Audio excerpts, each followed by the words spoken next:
ओम नमः सिद्धेभ्यः। ओम नमः सिद्धेभ्यः। ओम नमः सिद्धेभ्यः। आत्म बने परमात्मा हो, शांति सारे देश में है। देश ना सर्वोदय महावीर के संदेश में, महावीर के संदेश में।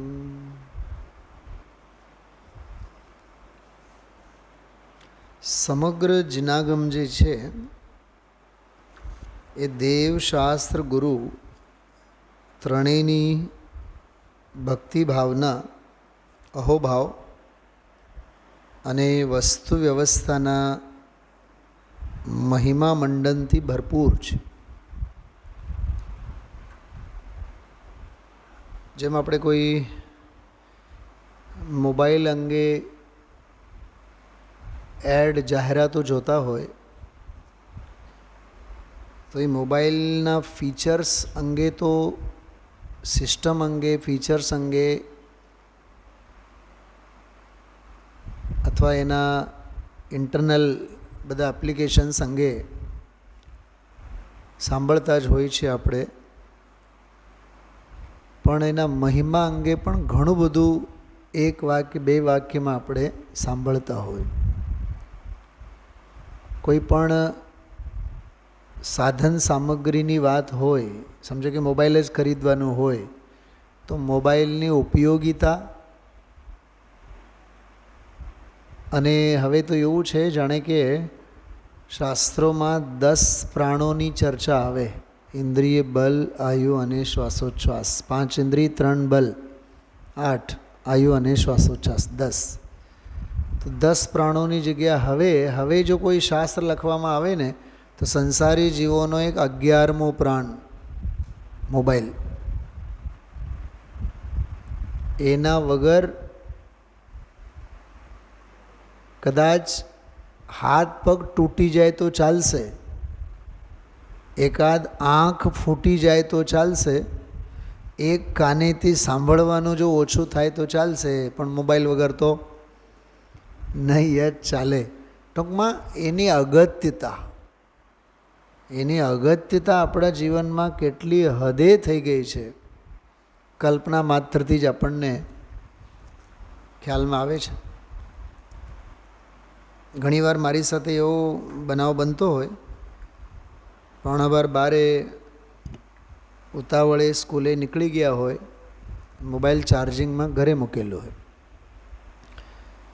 કાં તો વચ્ચે રસ્તામાં યાદ આવે કાં તો ત્યાં જઈને બેઠા નિરાતે અને તરત જ યાદ આવે. કેમ કે હવે કોઈ પણ પ્રવૃત્તિ એના વગર તો ચાલતી જ નથી. સ્ટુડન્ટ્સ લોકોને હાજરી ભરો તો એમાં જ ભરો. તો ત્યારે એવા ફિલિંગ આવે જાણે કે આપણે 6 ખંડને એની જગ્યાએ મૂકીને જંગલમાં દીક્ષા લઈને આવ્યા હોય. એટલે ઓલું કામ મૂકીને આ લેવા માટે આવવું પડે. બધાની સાથે બનતું હોય. શું કહેવા માગું છું સાંભળજો. કોઈ પણ વસ્તુની અગત્યતા, એની ઉપયોગિતા અને મહિમા જ્યારે ચિત્તમાં એનો વસવાટ થાય ને તો એના વગર આપણને નહીં ચાલે. એમ નિર્ગ્રંથ મુનિદશા અને એના પ્રત્યેનો અહોભાવ. આ પુસ્તકનું નામ છે અહોભાવ. ભાવેશકુમાર જોયું છે પુસ્તક? નથી જોયું ને? હું આપીશ તમને. હા, આમાં મેં એક રાખેલું છે અહીંયા, આમાં છે. આવડો મોટો છે આમ, અહોભાવ આવડો મોટો, અને જરીક આમ લેન્થ વધારે છે. એણે સ્પેશિયલ અલીગઢથી આપણે બોલાવ્યા હતા. 1008 બોલો છે પૂજ ગુરુદેવ શ્રીના મુનિ ભગવંતો અંગે. જુદા જુદા પ્રવચનોમાંથી સંકલિત કરેલા બોલો છે. જુદા જુદા પ્રવચનોના જે પુસ્તકો છે ગુરુદેવશ્રીના, સમયસાર, પ્રવચનસાર, નિયમસાર, હજારો પ્રવચનો, 9000થી વધારે તો પ્રવચન છે જ. તો બધા પ્રસંગોપાત જ્યારે જે અંદરના ભાવો ઉછળ્યા, ખ્યાલમાં આવ્યું, એ ભાવોનું સંકલન ધન્ય મુનિદશા, એના 4 ભાગ છે. ધન્ય મુનિદશા આવડા પુસ્તકો છે, 200, 250, 300, એમાંય બધા સંકલનો છે. પણ એ 4 ભાગમાંથી પણ કલેક્શન કરીને માત્ર 1008 બોલોનું સંકલન છે અહોભાવ. મુનિરાજ અંગેના જ, મુનિદશા અંગેના જ. અહો મુનિદશા, એમ ધન્ય મુનિદશા, હરતી ફરતી સિદ્ધ દશા, કેવળ જ્ઞાનના કેળાય તો. આજે સવારે બોલ્યા ગુરુદેવ શ્રી, નાગા બાદશાહથી આગા. ખ્યાલમાં આવ્યું? એવા અહોભાવો અંગે, એવા ઉદ્ગારો અંગે, એવા મહિમા મંડિત વેણલા અંગે આપણે સૌ આનંદ લઈ રહ્યા છીએ. સેંકડો આપણી પાસે પ્રાચીન, સર્વ પ્રાચીન, આધુનિક, અર્વાચીન પદો અને ભજનો છે આપણી પાસે મુનિરાજ અંગેના જ. મને ઘણીવાર એક વિચાર આવે, મુનિરાજ એટલે શું?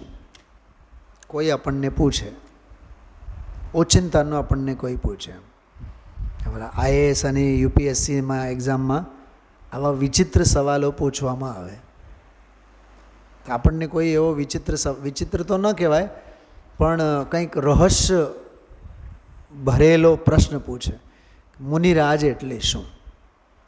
કે લાંબુ પ્રવચન નહીં કરો, એક વાક્યમાં કહો. તો મને વિચાર આવે, સાક્ષાત સંવર અને નિર્જરા તત્વ એટલે મુનિરાજ.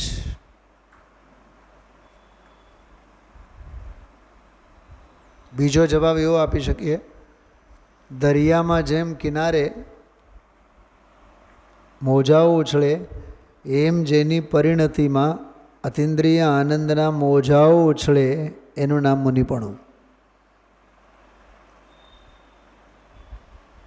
હરતા ફરતા સિદ્ધ ભગવાન એટલે મુનિપણું. સિદ્ધાલયમાંથી સાક્ષાત પધારીને મધ્યલોકમાં વિહાર કરતા સાધક એટલે મુનિપણું. હજી એક વ્યાખ્યા સાંભળો. કશાયી જીવોને, જગતના કશાયી, લોભી, પાપી, ક્રોધી, માની, માયાવી, ટૂંકમાં કશાયોથી ખરડાયેલા જીવોને જગતની અનિત્યતા અને અસારતાના સાક્ષાત દર્શન, દિગ્દર્શન કરાવનારા એટલે મુનિરાજ. એવી દશા એટલે મુનિપણું. સંસારની અસારતા દેખાડનારા એટલે મુનિરાજ. જગતમાં કાંઈ સાર છે નહીં એવું શેરીએ ગ્રહસ્થોની ઘરે જઈને બોલ્યા વિના ભણાવનારા એટલે મુનિરાજ. વૈરાગ્યની સાક્ષાત મૂર્તિ એટલે મુનિરાજ. સારભૂતતાના માર્ગે ગાંડા ઘેલા થયેલા, સારભૂત આત્મકલ્યાણના માર્ગે જગત માત્રથી મરેલા એટલે મુનિરાજ. કરો આવી વ્યાખ્યા કરો, 500-1000, તો આપણને ખબર પડે કે મુનિરાજ એટલે શું. આ શાસ્ત્રો વાંચવાથી કાંઈ નહીં થાય દામજીભાઈ. હા, આવડો મોટો બજાર છે, ત્રિકોણબાગથી લઈને આમ પરા બજારના ખૂણે શું નામ જુબેલી સુધી, આવું આમ ચક્કર મારીને આવો, હજારો દુકાનો નજરે ચડે. તો મારે લેવા લાયક શું, નહીં લેવા લાયક શું, ખરીદવા લાયક શું અને નહીં ખરીદવા લાયક શું, બે જ વસ્તુ આપણી નજરોની સામે હોય કે નહીં. એને શાસ્ત્રની ભાષામાં કહેવાય હે અને ઉપાદેય. મુનિપણું એટલે ઉપાદેયતાની દુકાન.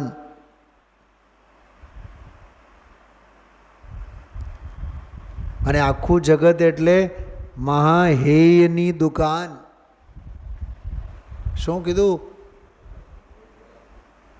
તો બજારમાં આટા મારીને આવીએ તો કંઈક મગજમાં એક ડેફિનેશન નક્કી થાય છે કે નહીં આપણે? હા, આ વસ્તુ ખરીદવાની છે, 4 દુકાને જઈને 4 કલાક બગાડીને આવીએ, પણ ઘરે પાછા ભલે ને ખાલી હાથ આવીએ પણ એટલું તો નક્કી કરીને આવ્યા ને, ત્યાંથી ખરીદાય અને બીજેથી નહીં ખરીદાય. તો હે અને ઉપાદેયનો નિર્ણય થયું કે નહીં ચિત્તમાં?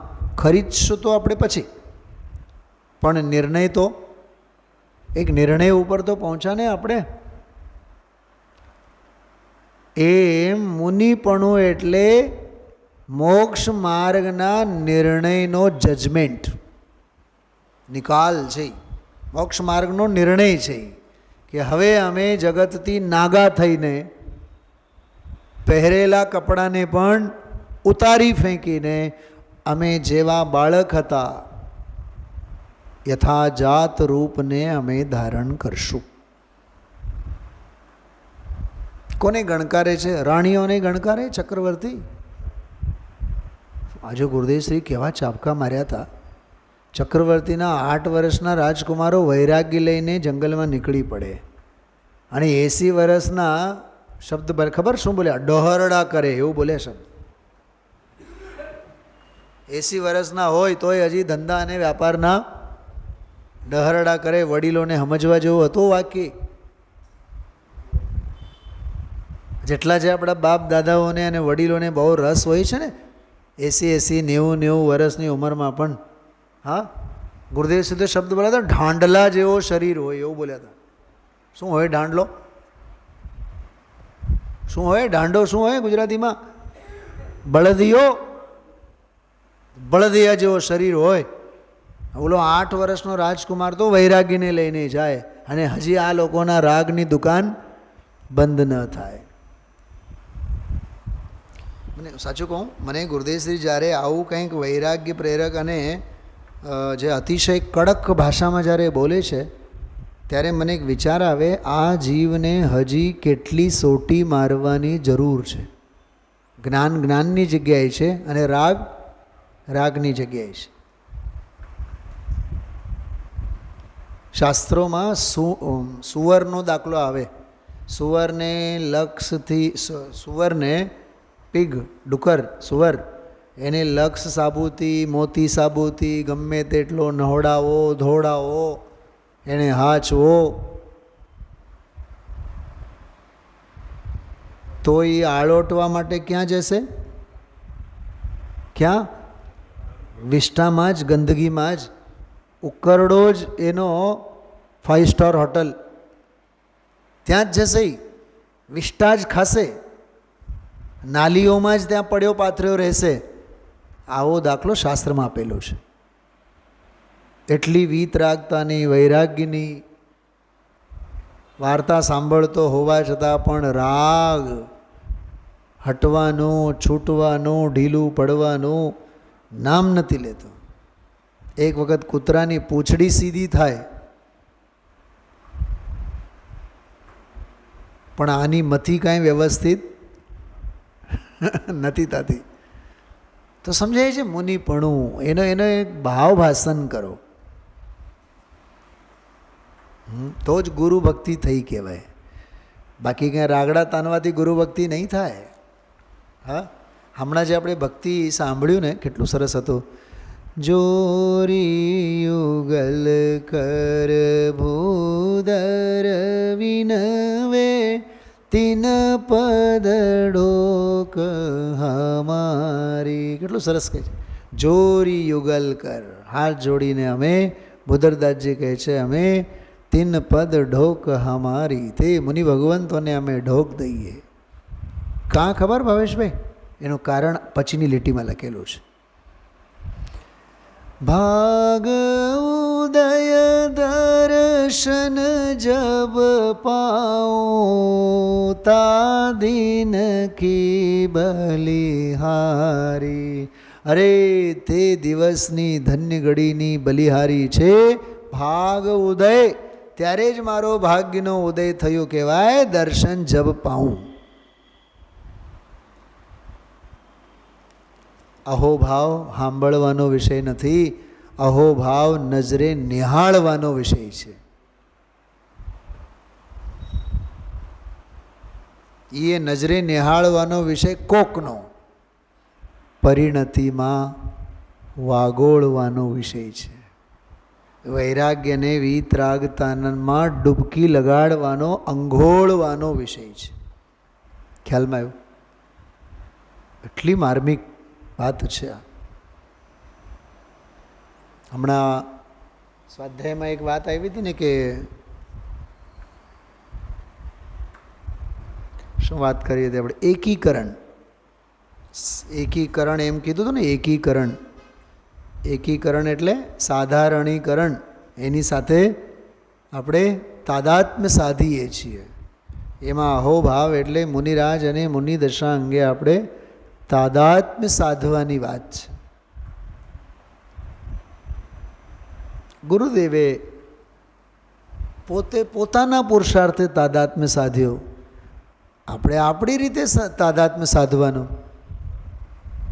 મુનિપણા સાથે તાદાત્મ્ય સાધવા માટે એણે જે ઉપાયો અપનાવ્યા એ ઉપાયો આપણી પાસે લખેલા છે, શબ્દબદ્ધ થઈને આવેલા છે. તો ભાગ્યનો ઉદય ત્યારે જ કહેવાય જ્યારે મુનિપણાના મને દર્શન થાવ. તો આવા સરસ મજાના બધા ઉદ્ગારો જેમનો આપણે સ્વાધ્યાય અધ્યયન કરીએ છીએ. 132થી 36 નંબરના બોલ સુધી આપણી ચર્ચા પૂરી થઈ હતી. 136મો છેલ્લો બોલ આપણે વાંચી ગયા હતા. મુનિરાજ તો પર સે સહજ પરાન્મુખ હૈ. ખૂબ ઘૂંટાઈ કરી હતી આપણે. પરાન્મુખતા પરાને ન હોય. આને આપણે બોલાવા ગયા હતા પેન્ટાગોનમાં. બોલો ભાવેશભાઈ, તમને અમે શું ફોન કરીને બોલાવ્યા? તમને યાદ કર્યું? તમને કોકને કીધું કે ઓલાને કહેજો? અરે તરસ્યો હોય, ભૂખ્યો હોય, સમજાય છે? ગરજ હોય, બેનશ્રીની ભાષામાં કહીએ તીખી ધગશ હોય તો કરડો પુરુષાર્થ થયા વિના નહીં હાજર. અને ચાહ હોય તો રાહ મળી રહે. બધે આપણા લૌકિક જીવનમાં તો આમ જ છે. આમાં પણ એમ જ છે.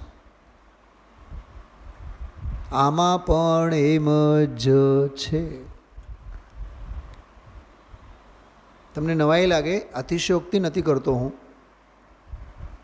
આપણે અહીંયા રાજકોટમાં બેઠા છીએ, પણ આપણા રોજના સ્વાધ્યાય જે થતા હોય ગુરુદેવશ્રીના, અને પછી આપણું કેનેડામાં એક બેન છે, 96 વર્ષના છે, 96 years old.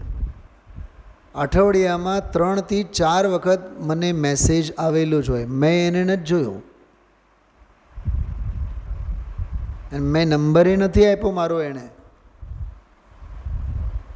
એ કોકના મુંબઈના કોક એમના ભત્રીજા પાસેથી મારો નંબર મેળવી એ અઠવાડિયામાં 2-3 વખત મેસેજ એનો આવે જ.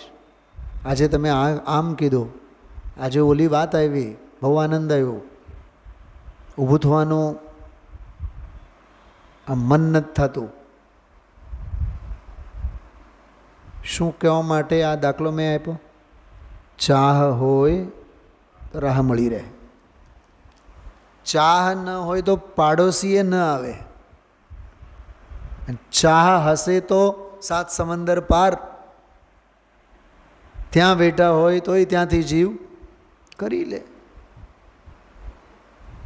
એટલે આવું બધું છે. ચાહના અંદરમાંથી કેળવવી જોઈએ. તો સહજ પરાન્મુખ. મને તો આમાં તો આ 2 શબ્દોમાં તો આખું જૈન દર્શન દેખાય છે. સહજ પરાન્મુખ. પરાને નહીં, સ્વયં સ્ફૂર્ત એક શબ્દ આવે, સ્વયં સ્ફૂર્ત. સેલ્ફ રિયલાઇઝડ, સ્વયં અનુભૂત, સ્વાનુભૂત માર્ગ. એમ જયસેન આચાર્યની ટીકામાં એક બહુ સરસ શબ્દ આવે છે, સ્વાનુભૂત માર્ગ. માર્ગ કેવો છે આ? સ્વાનુભૂત એટલે આમ સેલ્ફ એક્સપિરિયન્સ્ડ. અમે તો અનુભવી છીએ. આચાર્યો કહે છે તમે અનુભવી, અમે સ્વાનુભવી. શું કીધું? હે જગતના વેપારીઓ, તમે કેવા અનુભવી, મિથ્યા દર્શનના અનુભવી, અમે તો સ્વાનુભવી, આત્માના અનુભવી છીએ અમે તો જે સ્વાનુભવી હોય ને, પરાન્મુખતા હોય, પરથી ખસેલા હોય, દ્રવ્ય કર્મથી, ભાવ કર્મથી, નો કર્મથી, દેહથી, મનથી, વાણીથી. ભાવેશભાઈ, તમે આ ગ્રંથ લઈને બેઠા હો છો ને, ભાગ બીજો, હા સાંભળો, એમાં 32 નંબરનું પ્રવચન એક અડધી કલાક બેસીને વાંચજો. મગજ ફરી જાય, મગજ, દેહ, મન અને વાણી. કાયાથી હું આ ધર્મ કરું છું, કાયાને હું હાચવું છું, મનથી હું વિચાર કરું છું, અને વાણી હું બોલું છું. મારી બોલી આવી, મારી ભાષા આવી. અરે દેહ, મન, વાણી ત્રણેય જડ છે, ત્રણેય પૂતગલ છે. પૂતગલની રચનામાં તારો પ્રવેશ જ ક્યાં છે? તારા સાચવવાથી એ ક્યાં સચવાય છે? એ એની મેળે રહે, એની મેળે આવે, એની મેળે રહે અને એની મેળે જાય. તું શરીરને રાખનારો તું કોણ? સમ્રાટ મહાબલ સેનાની ઉસ ક્ષણ કો ટાલ સકેગા ક્યા અશરણ મૃત કાયા મેં. કાયા કેવી? અશરણ. અશરણ મૃત કાયા મેં નિજ જીવન ડાલ સકેગા ક્યા. અને આપણે કહીએ 108 બહુ જલ્દી આવી એટલે હોસ્પિટલે આપણે પહોંચી ગયા. અરે એ પહોંચવાનું જ હતું, ઓલાને આવવાનું હતું. તારે જો મરવાનું હોત ને તો 108 ત્યાં ગાયબ જ હોત. ફાયર બ્રિગેડવાળાને ત્યાં હોસ્પિટલમાં કોઈ ફોન જ નહીં ઉપાડે. તારે જો બચવાનો નથી. અહીંયા રાજકોટમાં નથી થયા આવડા હજારો હોસ્પિટલો કોરોનાના કાળમાં એક ઓક્સિજનનો બાટલો ન મળે અને એ ઓક્સિજનના બાટલા માટે અમદાવાદ દોડવું પડે. આપણી નજરોની સામે જો જેને બચવું જ નથી. કમલેશભાઈ, હવે આના માટે હાથ કંગન કો આરસી ક્યાં? અને તોય આપણે કારણ વિનાના અમે આમ કર્યું એટલે થયું, અમે આમ કર્યું એટલે થયું. હમણાં આપણા જીતુભાઈ મોદી છે ને, જીતુભાઈ મોદી, તમે જ્યારે જાઓ તો યાદ કરજો, સાહેબ યાદ કરતા હતા. એ હમણાં હા અશોકનગર એ ગયા હતા 10 લક્ષણ પર્યુષણ પર્વના દિવસોમાં. તો એણે 2-3 દિવસ ગુરુદેવશ્રીના સંસ્મરણ અંગે એણે સંભળાવ્યા તે બાળકોને માટે. એટલે સાંજના સમયે જમીને 1-2 કલાક હોય જ, એટલે પછી અમે ત્યાં જ વોક કરતો હતો ઘરે, બરાબર એ જ ક્લિપ આવી. એટલે મેં કીધું જીતુભાઈ મોદી અને ગુરુદેવશ્રીના સંસ્મરણો. એટલે મને જિજ્ઞાસા થઈ, આખું સાંભળ્યું. તો એણે એક બહુ સરસ વાત કરી એમાં કે ગુરુદેવશ્રી આખી જિંદગીમાં, પૂરી જિંદગીમાં કોઈ દી આસનો અને પ્રાણાયામો અને કસરતો કર્યા હોય એ અમને યાદ નથી. મને તો સાચી વાત કહું તમને, અંદરમાં આમ ઘા વાઈ ગઈ. હવે આપણે 4 વાગે ઉઠીને રામદેવમાં ગાંડા ઘેલાની જેમ ભસ્ત્રિકા અને પાગલપણું કેવું છે આપણામાં. અમે યોગા કરીએ છીએ ને અમે આમ કરીએ. જો ભાઈ, દેહની સ્થિતિ એની જગ્યાએ છે, પણ આ બગાડીને તો નહીં અને નહીં જ. હું એમ નથી કહેતો કે શારીરિક સ્વાસ્થ્ય માટે કસરત નથી કરવી. ગુરુદેવશ્રીનું સહન અને એમની સાથે હતું. આપણા બધા હીન સહનનો જુદા છે. પણ પ્રશ્ન તો ત્યાં જ ઊભો છે, જે મહાપુરુષે જીવનભર કોઈ દિવસ કોઈ આસન, કોઈ પ્રાણાયામ, કોઈ કસરત કર્યા વિના પણ કેવો આમ ચક્રવર્તી કામદેવ જેવી કાયા હતી. આપણી સવાર તો નવસેકું પાણી, લીંબુ પાણી, હા જામુનનું પાણી. પોઈન્ટ સમજાય છે હું શું કહું છું? એનાથી થાય. શીર્ષાસન, શવાસન. અરે ગુરુદેવશ્રી તો એ કસરત બસરત માટે તો શવ જેવા જ હતા, એને કાંઈ પડી નહોતી એની. આપણી સવાર તો શારીરિક કસરતો હતી અને ગુરુદેવશ્રીની સવાર 175 આધ્યાત્મિક કસરતો હતી. અવ્યક્તના 6 બોલ, 16 ગાથા, 47 શક્તિ, 47 નય, શ્રીમદજીના 10 બોલ, 172મી ગાથા, 20 અલિંગરણના બોલ, પંચબાલિયતીઓના નામ, 24 તીર્થંકરોના નામ, 20 તીર્થંકરોના નામ. બોલો, આધ્યાત્મિક ખોરાકથી ખબર નહીં જે પણ હોય અહીંયા હવે જવા દો ને, આપણે ડિસ્ટર્બ નથી થવામાં. આમાં છે ને કંઈક પ્રોબ્લેમ હોય. સમજાણું શું કીધું? ગુરુદેવ શ્રી કેવી રીતે એ પોતે પોતાના જીવનમાં કોઈ દિવસ એને દેહની સ્થિતિને ગણકાર્યું નહીં. હા, તો આપ વિચાર તો કરો. તોય સ્થિતિ દેહનો તો, અને બીજી વાત, ગુરુદેવ શ્રી છે ને ઓલો ગામા પહેલવાનનો દાખલો આપતા હોય છે.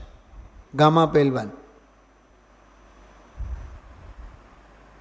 કે કેવી સ્થિતિ થઈ કે છેલ્લી ઘડીએ એ જ્યારે દેહની સ્થિતિ હતી ત્યારે એને માખી મોઢા ઉપર બેસી ગયેલી માખીને ઉડાડી નહોતા શકતા. અરે તમે એ તો ગામા પહેલવાન તો બહુ જૂના થયા. ઓલો હે ને શું નામ, આફ્રિકન ખેલાડી બોલ્ટ યુસેન બોલ્ટ. કમલેશભાઈ અત્યારે અપંગ જેવી હાલત છે એની, હાલી નથી શકતા. હમણાંની લેટેસ્ટ કાલ પરમ દિવસની વાત કરું છું. ચિત્તાની જેમ દોડનારા.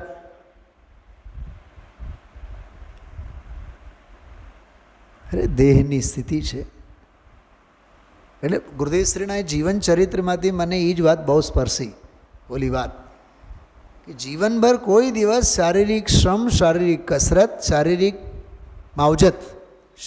માવજત ન કર્યા વિના પણ કામદેવ જેવી સુંદર કાયાને ધરનારા આવા પુણ્યની સાક્ષાત મૂર્તિને આપણે જોયા છીએ, નિહાળ્યા છીએ. તોય આપણા જીવનમાંથી દેહાધ્યાસ આપણું છૂટતું નથી. મારે આ ખાવું જોશે, ઓલું ખાવું જોશે, આમ ખાવું જોશે, આમ કરું. ખાનપાન, શારીરિક વ્યાયામ, એટલે ઓલું 32માં પ્રવચન જે મેં કીધું ને તમને, વાંચો, રૂવાટા ઊભા થાય આપણા. એટલે ખરેખર દેહ છતાં જેની દશા વર્તે દેહાતીત, એ સહજ પરાન્મુક્તા છે.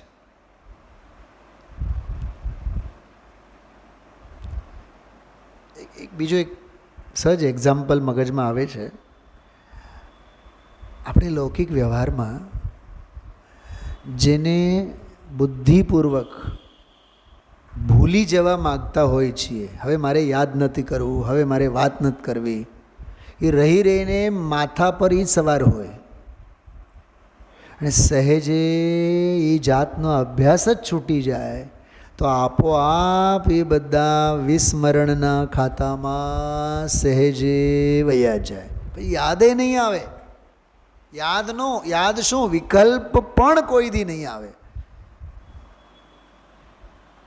તમે જે જૂના એરિયામાં રહેતા હતા આત્મીની સામે, હવે જ્યાં તમે રહેવા ગયા, ઓલું તમે કેટલું યાદ કરો કેટલું કે યાદ આવે કેટલું?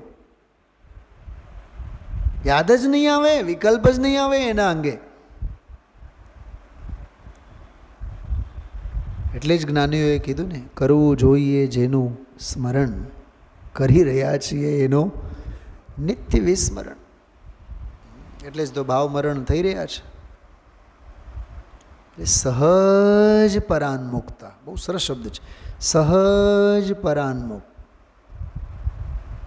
પરાને દુકાન બંધ કરીને 10 દિવસ માટે આવશું ને તો 11મા દિવસે એટલા જ આવેગથી દુકાનની શટર ખુલશે. નહીં સમજા ભાવેશભાઈ? નહીં સમજા? અરે 10 દિવસ પર્યુષણના કલાક વહેલા આવ્યા હોય ને, પછી 11મા તારીખથી પછી બધું રિકવર કરવાનું હોય. પંડિતજીના સ્વાધ્યાયમાં 8 વાગે આવતા હતા, રોજ આમ 9, 9:30, 10 વાગે બંધ કરતા હતા. પણ 10 લક્ષણ ધર્મ પછી રાત્રે 11 વાગે પછી, કેમ કે ઓલા સાટું તો વાળવાનું ને. તમે આ વાંચો ને, બેનશ્રીના વચનામૃતમાં જ છે.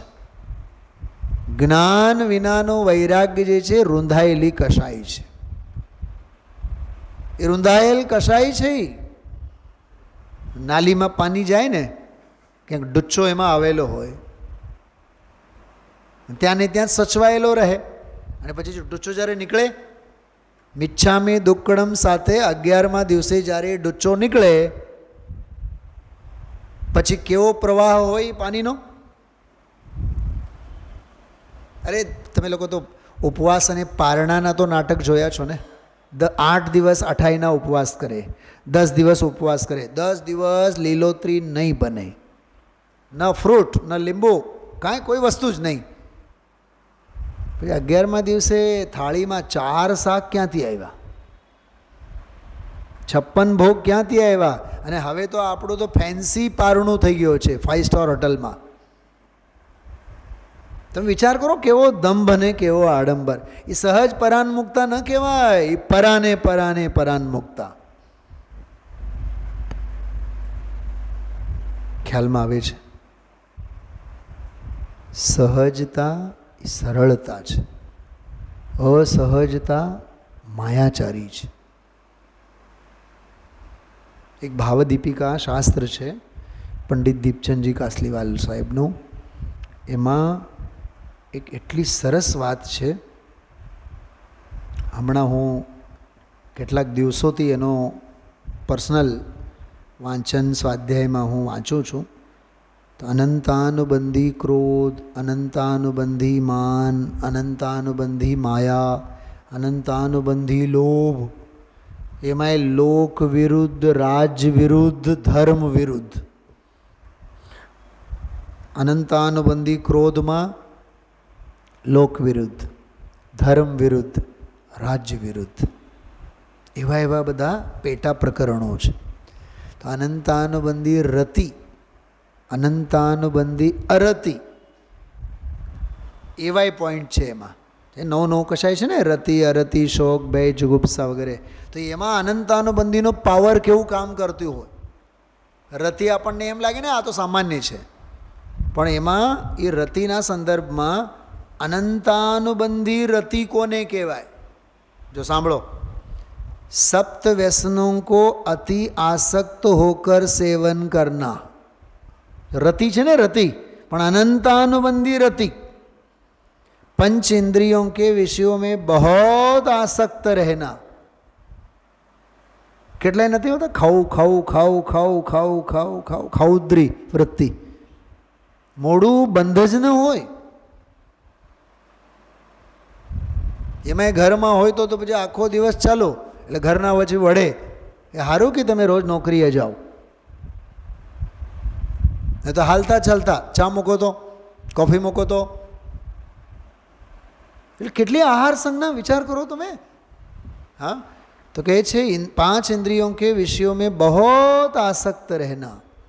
5 इंद्रियों के, હવે સાંભળજો, 5 इंद्रियों के न्याय मार्ग में भी. મેં સવારે સ્વાધ્યાયમાં કીધું હતું, અન્યાયોપાર્જિત ધનની વાત તો બહુ દૂર, ન્યાયોપાર્જિત ધનનો ભોગવટો પણ પાપ છે. શું કીધું? બોલો ભાવેશભાઈ, રિપીટ કરો. અન્યાયોપાર્જિત ધનની વાત તો દૂર, એ તો એક સાચા જૈનીને હોય જ નહીં. પણ ન્યાયોપાર્જિત ધન ભોગવવું એ ધર્મ નથી. શું છે? પાપ જ છે. એ ભલે ને સમાજ માન્ય પાપ છે. કેવો પાપ છે? જો હું મારી પત્ની સાથે બજારમાંથી નીકળું તો કોઈ મને વઢનાર નથી, કેમ કે સમાજ મને છૂટ આપેલી છે, તમે પાપ કરો. શું કીધું? પોઈન્ટ સમજાય છે? એ સ્વદાર સંતોષ વ્રત, પોતાના પત્નીનો ભોગ, એ છે શું છે? તો પાપ જ ને, ભલે ને સમાજ માન્ય છે. શું સમજાય છે? શું નામ? કમલેશભાઈ, એક દાખલો આપો, સાંભળો. મારી જ વાત કરું. રાજકોટમાં કોકને ત્યાં હું ભાડેથી મકાનમાં રહું છું. દર વર્ષે એને ભાવ વધારો થાય, પૈસા આપું છું. 500 રૂપિયાથી માંડીને હું 50,000 રૂપિયા સુધી, સમજો કે 25 વર્ષથી હું એને જે પણ દર વર્ષે 10% વધારો થાય આપતો આવું. પણ મારા મનમાં એવો પાપ જાગ્યો, 25 વર્ષથી રહું છું ને, તો કાનૂન તો છે જ મારી પાસે. તો વકીલને 5,000 રૂપિયા ખવડાવીને શું કયો ધંધો કરું પછી હું? હા, એ પચાવી પાડું ને. અને કોર્ટમાં કેસ, અને કોર્ટ 25 વર્ષથી તમે રહો છો, તો હવે આની માલિકી તમને. મને એક વાત બતાવો, કોર્ટે આપ્યું, સર્વજ્ઞે તો નથી આપ્યું ને? એક વાત. બીજી વાત, કોર્ટે આપ્યું એટલે આપણે એના ઉપર અધિકાર જમાવીને બેસીએ, એને લૌકિક ભાષામાં પચાવી પાડ્યા. મને એક વાત બતાવો, ભલે ને 25 વર્ષથી રહ્યા, કોર્ટે આપણને પરમિશન આપ્યું છે, આપણે હકથી લીધું છે, ફલાણું ઢીકણું જે કાંઈ હોય, ઓકે, એ ન્યાયનું છે કે અન્યાયનું છે એટલું બતાવો. બોલો કમલેશભાઈ. એટલે આ કેવળીની કોલેજ છે, આમાં દુનિયાદારીના કાનૂન નહીં હાલે. બોલો ધનજીભાઈ, છે કે નહીં વાત સાચી?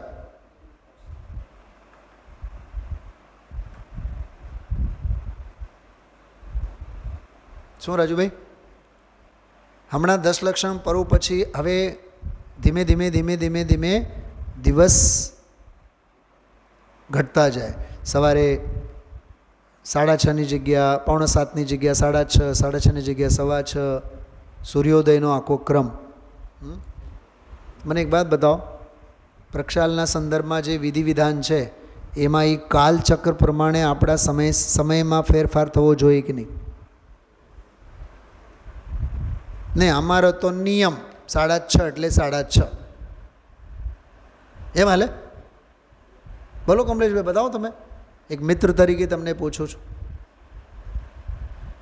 એ ઘરની ધોરાજી છે, મહાપાપ છે, ચરણાન યોગની વિરાધના છે, સર્વજ્ઞ દેવના આજ્ઞાનો અપમાન છે. અચ્છા, હું તમને એક એક્ઝામ્પલ આપું. ઉનાળામાં મુનિરાજ આવ્યા હોય, સવારે સમજો કે ભાઈ સૂર્યોદય સમયે, સૂર્યોદય પહેલાં તો વિહાર તો નહીં જ કરે, ઠીક, તો સમજો 5:30 વાગે વિહાર કરી ગયા. શિયાળામાં 5:30 કરશે? શિયાળામાં આવ્યા હોય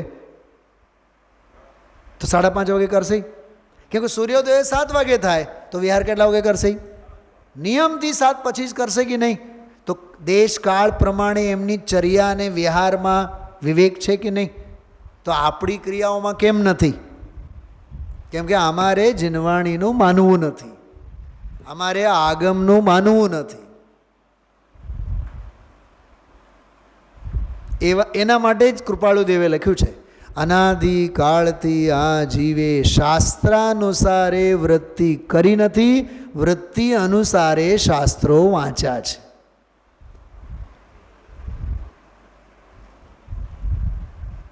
વૃત્તિ અનુસારે શાસ્ત્રો વાંચ્યા છે. સગવડીઓ ધર્મ, અને ધર્મમાં સગવડીઓ ધર્મ નહીં ચાલે. એમાં સંયમનો ઘાત થાય, એમાં ચારિત્રનું હનન થાય, એમાં જ્ઞાન પ્રત્યે અવિનય થાય,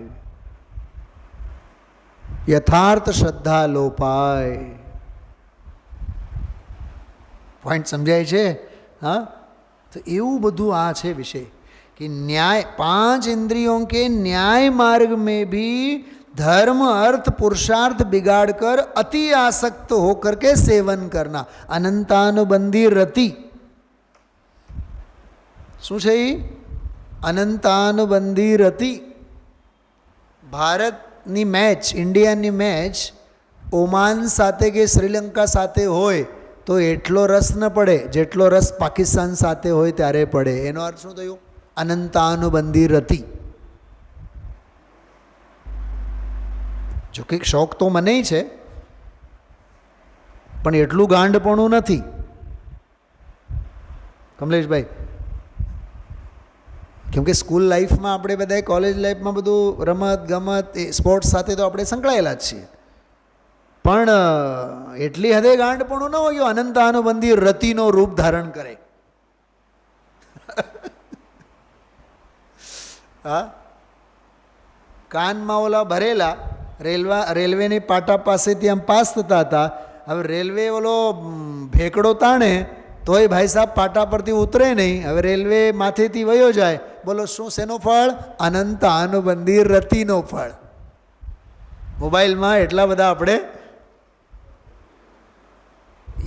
કમલેશભાઈ આના પર ધ્યાન ગયું તમને? 5 ઇન્દ્રિયોના જે ન્યાય માર્ગ શબ્દ વાપર્યું છે, ન્યાય માર્ગ એટલે ભૂમિકા પ્રમાણે. ભાઈ રાજુભાઈ સમજો, આ બહુ માર્મિક વાત. અન્યાયની તો વાત જ નથી કરતા.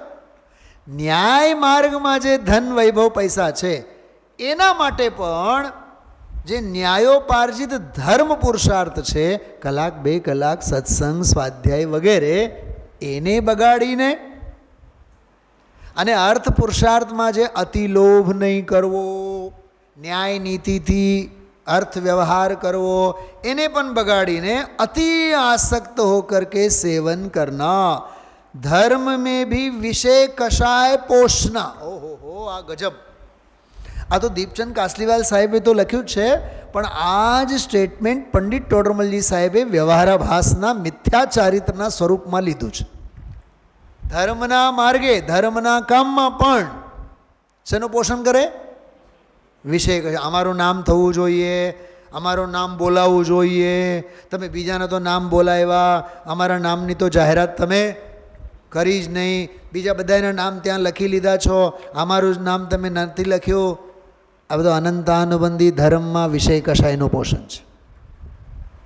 તમે બીજા બધાને માટે ખુરશીની વ્યવસ્થા કરો, અમારા માટે તો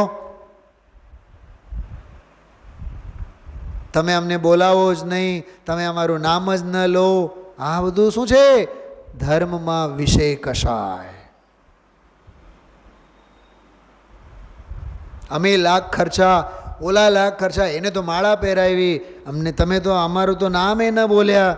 તમે પક્ષપાત કરો છો. અરે ભાઈ સાહેબ, જીનવાણી એમ જ કહે છે, તું પક્ષાતિક્રાંત થા તો સમ્યક દર્શન થાય. અને તને પક્ષપાતની પડી છે. અરે કંઈ કહું છું, માર્મિક વાત સમજાય છે. એટલે જ બેનશ્રીએ કીધું, જે દુનિયાથી મરવા માગે એને માટેનો આ માર્ગ છે. અને એ સહજ હોય, પરાને ન હોય. હા, સમય થઈ ગયો છે, પણ અનંતાનુબંધી રતિવાળો એક વિષય. ચલો, અરતિનું પણ હાથ વગે છે એટલે લઈ લઉં. माता पितादि की रोगादि अवस्था होने पर, वृद्ध अवस्था होने पर अरुचि करना. હું આ 3 દિવસથી વાત કરું છું.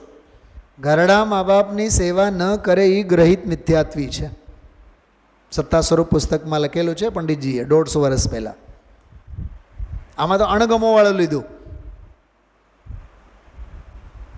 હવે આ પંચમ કાળમાં કોના ઘરની દીકરા અને વહુને એટલી પડી છે બતાવો? મહાભાગ્યશાળી એવા સંતાનો કે જે વૃદ્ધોની સેવા કરે, ચૂં ચપટ કર્યા વિના, મોઢું બગાડ્યા વિના.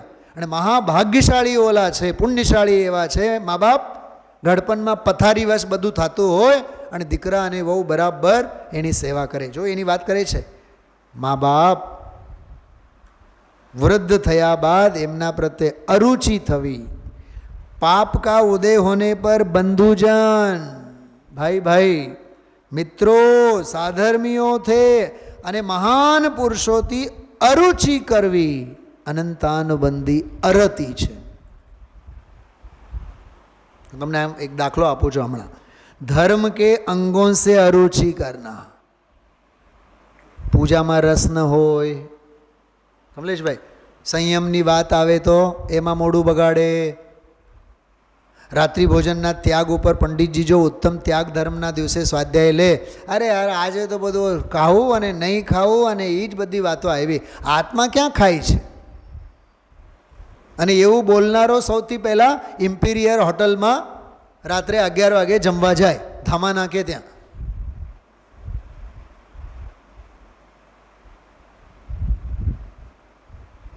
જૈન દર્શન આપણને સ્વતંત્રતાનો મંત્ર તો આપે છે, પણ સ્વચ્છંદતા નથી શીખવાડતો.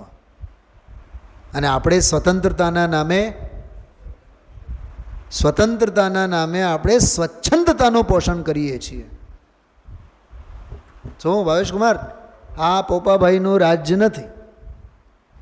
આમાં 1 અને 1 2, 2 અને 2 4, 1 ઘા અને 2 કટકા, એનું નામ જૈન દર્શન છે. નહીં ચાલશે, થોડુંક તો હાલે. તો 5 લીટર દૂધમાં 1 ટીપું ઝેર નાખીને પીવો ને,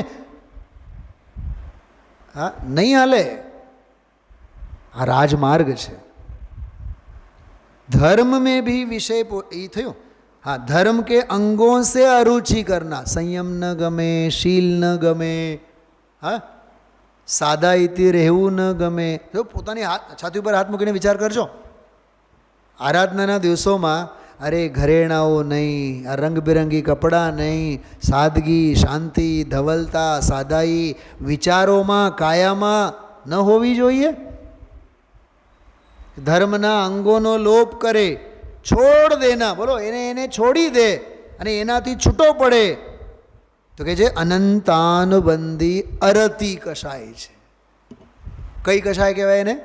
અનંતાનુબંધી અરતી. ઓલી અનંતાનુબંધી રતી અને આ અનંતાનુબંધી અરતી. હવે જો મુનિ દશામાં આ બધું સહેજે છૂટી ગયું હોય, એમ સહેજ પરાન્મુખ. જે હમણાં જે ભક્તિ તમે લોકો ગાયો ને, આપણે સાંભળ્યો, એમાં જે પહેલી લીટી છે ને, બીજી લીટી એટલે જસ્ટ નેક્સ્ટ, સાધુ દિગંબર નગન નિરંબર સંવર ભૂષણ ધા. જો સાધુ દિગંબર, કેવા સાધુ દિગંબર છે? નગન નિરંબર, નગ્નતા અંબર વિનાની છે, વસ્ત્ર વિનાની છે. સંવર ભૂષણ ધારી. આશ્રવ ઘરેણા નથી. આશ્રવ તો જડ ભરત છે, ભવ ભરત છે. જડ ભરત ઘરેણાઓ છે, ભવને વધારનારા ઘરેણાઓ છે. સંવર એ સાચો અલંકાર છે, શૃંગાર છે. સંવર ભૂષણ ધા. ભૂષણ એટલે આભૂષણ, અલંકાર. સંવરના ઘરેણાઓથી તેઓ શણગારાયેલા છે. હા, મેં હમણાં એક ભક્તિ લીધી હતી વચ્ચે એકવાર અહીંયા, પણ આપ સૌને પણ અહીંયા રાત્રિના સ્વાધ્યાયમાં મેં એક વખત લીધો તો બહુ સરસ આમ અંદરમાંથી છે ને આપણને આમ હાલી જઈએ. શું કહેવા માગે? જો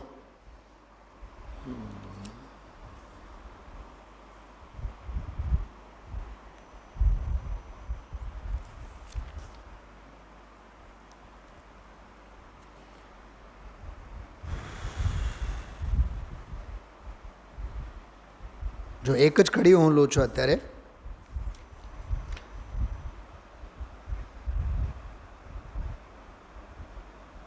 आयु अल्प है बुद्धि अल्प है मानव तन पाना दुर्लभ तीर्थंकर का विरह अभी है संत समागम भी दुर्लभ सिंह दाड़ में फंसा हुआ तू पगले किससे खेल करे निज सुख को तो छोड़ दिया है. કમલેશભાઈ, સહજ પરાન્મુખના બે અર્થ કરવા. મુનિરાજ દુનિયાથી સહજ પરાન્મુખ છે અને આપણે બધાએ ભાવના રસિયા બધા સ્વભાવ ભાવથી સહજ પરાન્મુખ છીએ. શું કીધું? જગતના કશાઈ જીવો બધા સ્વભાવથી સહજ પરાન્મુખ છે અને નિર્ગ્રંથ મુનિ ભગવંતો સંયોગોથી સહજ પરાન્મુખ છે. આપણે અંદરમાંથી બહાર અને ઓલા બહારથી અંદર, એટલો જ ફેર છે. એટલે ઓલા અનંત સુખી છે અને આપણે ન બોલાય. હા, મહા દુખી છીએ, અનંતા દુખી છીએ. જો સિંહ દાड़ में फंसा हुआ तो पगले किस से खेल करे निज सुख को तो छोड़ दिया है पर परिणति से मेल करे. જો સન્મુખતા છે, વિભાવોની સન્મુખતા છે, અને મુનિરાજોને ત્યાંથી સહજ પરાન્મુખતા છે. અબ તો રોક લગા લે મન કો ભાગે જો પાગલ છોડા રે, મત વિષયોं में दौड़ लगा संतों ने इनको छोड़ा. अब तो चेत समझ के पिटारे, हे समझ के पिटारे. શું કીધું? हे समझ के पिटारे. हाँ, जीवन जग में थोड़ा है, मत विषयों में दौड़ लगा संतों ने इनको छोड़ा. સહજ પરાન્મુખ છે ને, છોડા ક્યાં? છૂટ્યા છે, એ છૂટી ગયા છે, અને આ અંદર સ્વભાવમાં જોડાઈ ગયા છે. એને વ્યવહારે એમ કહેવામાં આવે છે કે મુનિ ભગવંતોએ બધું છોડ્યું છે. છોડ્યું બોડ્યું કાંઈ નહીં, સહેજે બધું છૂટ્યું છે. એમ આપણા જીવનમાં પણ ધંધો વ્યાપાર અને બહારનો સંસારનો રસ સહજ છૂટે ત્યારે કામનો, બાકી રૂંધાયેલી કશાય છે. વિચારજો. ઓમ નમઃ.